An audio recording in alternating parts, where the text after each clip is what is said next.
Adam and I have been working together for about 7 years, and yeah, some people find it strange, the idea of two people taking one picture. But for us, it's never really felt that odd. And I think because we work with a large format camera, it's quite a cumbersome thing. But more importantly, I think taking a photograph is, when you take a photograph, there's so many different decisions that you make along the way towards creating an image. And really clicking that button is the last of those decisions, when to click the button. But there's so many other decisions that you make about where you're going to go and who you're going to photograph and why you're photographing them and what the political context is of the picture. And we make all those decisions together. It's really a conversation. Each photograph is the result of a conversation between us. And that's really how we work. And then I think because we work in, in some really sensitive communities, it's just really important that the rapport with the person is always a sensitive one and a respectful one. And I think that really helps when there's two of us, that it's not one person stuck behind this camera, and there's not that barrier. So there's always one person engaging with the subject.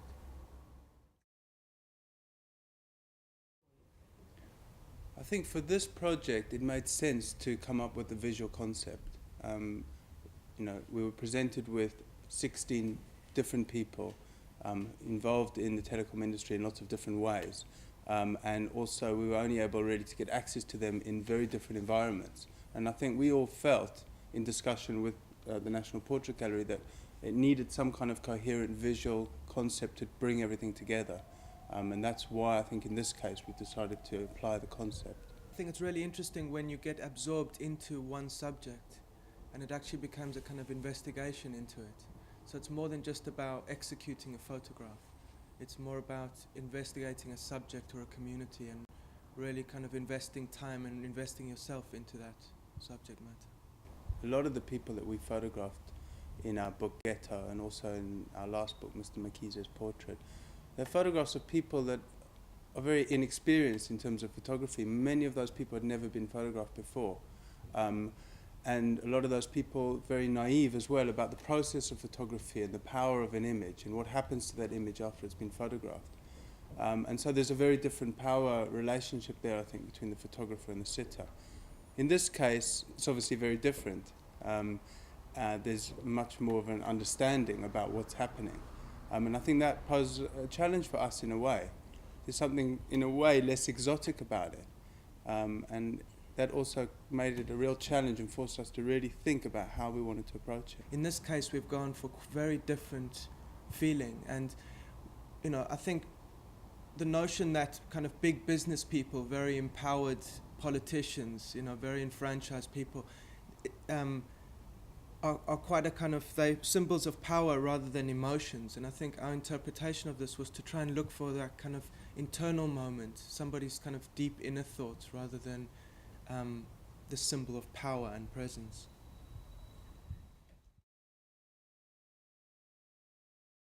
I mean, the way that we've been working with the sitters is as a result of a collaboration. We ask them to sit, we show them a Polaroid of the previous person that we photographed, and we explain to them a little bit about what our intentions are. As Adam says, what we're looking for is a really internal moment, the inverse of a national portrait, in a way. What we want to avoid is a photograph that says, "Hi, this is me, look how important I am," and rather find something much more internalized. And we explain that to the sitter. And then, with quite careful, what's the word? Choreography almost, isn't it? Huh? It is kind of, and I think you're right, in this case it is slightly more choreographed than allowing somebody just to find a comfortable position for themselves. And that's been really interesting for us to do that. The aesthetic mechanism we've chosen to solve this particular problem or this subject kind of evens out all the portraits, and I think it doesn't matter what the gender of the sitter is. The context that you take a photograph in is obviously crucial to informing what the photograph means. And we've photographed in the past in all different environments, in prisons in South Africa, in psychiatric hospitals in Cuba. We visited military bases in Russia.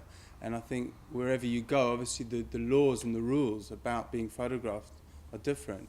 And also there's an enormous intimacy. And I think what Adam was saying about Tessa, she's a good example in South Africa, is that she was raped when she was 16.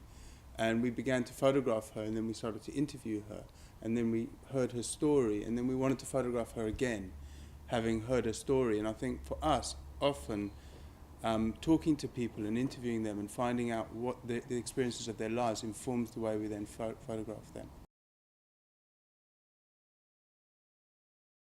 I think for this commission, one of the problematic things was the time that we had with the people and also the environment that we were shooting them.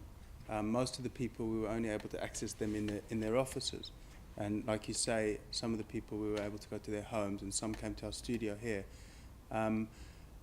And we wanted to try to make something quite democratic in a way, where everyone was almost in the same place. The other option obviously was to photograph them in situ, but we felt that that would lend itself to a more editorial kind of image. And what we did was we created a background, a dark background, which basically eliminated all the environment. And I think the fact that we were aiming for something so internal rather than informational, we wanted to just reduce it down to the bare minimum. So it's actually, you're not even looking into the eyes of the subject. We do a lot of the thinking really before we take the picture. And certainly in this case, for this commission, obviously there was a lot of discussion and a lot of thinking going behind how we're going to photograph these people. Are we going to do them in their environments? Are we going to take them out of their environments? Are we going to use a studio? Are they going to look into the camera? Are they going to look away? All these decisions that go on in the process of making an image. And I think that's all the work is there, really. And it's not really important to take a lot of pictures. Once you've got them in the room and you've made all those other decisions, 10 single frames is all that's really needed. Working with a large format camera has a big effect on the experience of being photographed. I mean, firstly, it's a very old piece of machinery. It's 40 years old. And I think as a machine, it's less threatening. It's also very slow. And I think that's an important distinction because the sitter feels much more empowered in a way. There isn't really the risk that we're going to snap them or photograph them at a moment which they might not feel comfortable with. The whole thing works in such a slow way, in such a collaborative process, that the sitter is in as much position of power in a way as we are. And I think that's an important distinction.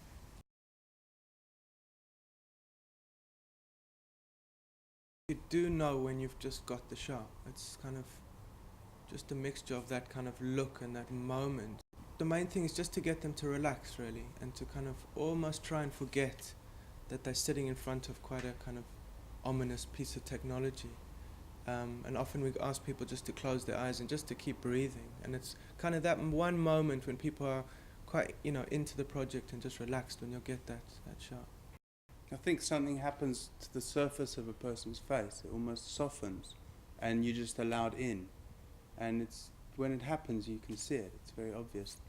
This hardness goes out of the eyes, and the mouth relaxes, and suddenly you feel like you're not looking at the surface of somebody's face, but you're actually being allowed in some way.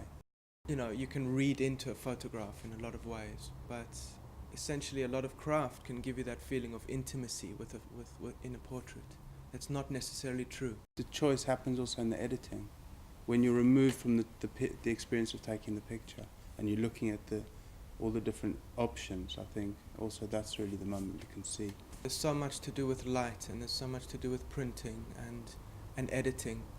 When we're choosing the exhibition image, we're choosing an image not as a single image, but in response to all the other images in the exhibition. And there's also the idea of kind of looking for an element of honesty, and because I think in this mechanism we've chosen to use, there's the danger of it looking really contrived because it's so choreographed in its process, in its creation, that it really just needs to look like there's a moment of integrity there.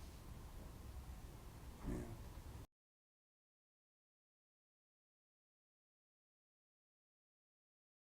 There's all different people that are in some way involved in the industry. If you just look at the kind of moment we've captured on that Polaroid, it's just quite an internal thing. It's almost like listening to something or just thinking about something. Quite absent in a way. I thought that one of him looking down. Like almost like a it was quite amazing in all those lines. But we'll direct you. We're going to do 10 stills, Right. 10 shots, Right. and we'll direct you in. I mean, it won't take very long. Jolly good. That was 2 and 8, was it all? Mm-hmm.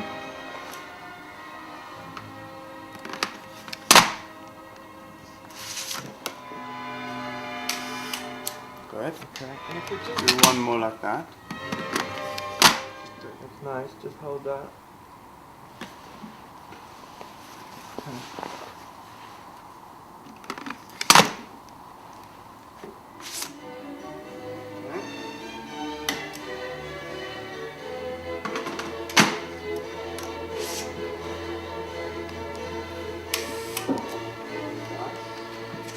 And then one just like that, but if you drop your chin and also lower your eyes, yeah, almost kind of look down. That's it, that's it. That's good.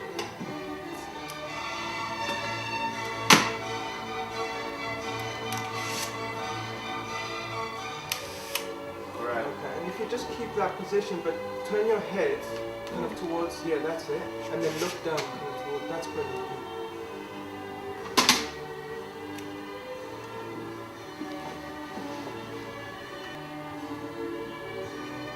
Okay, just hold just like that.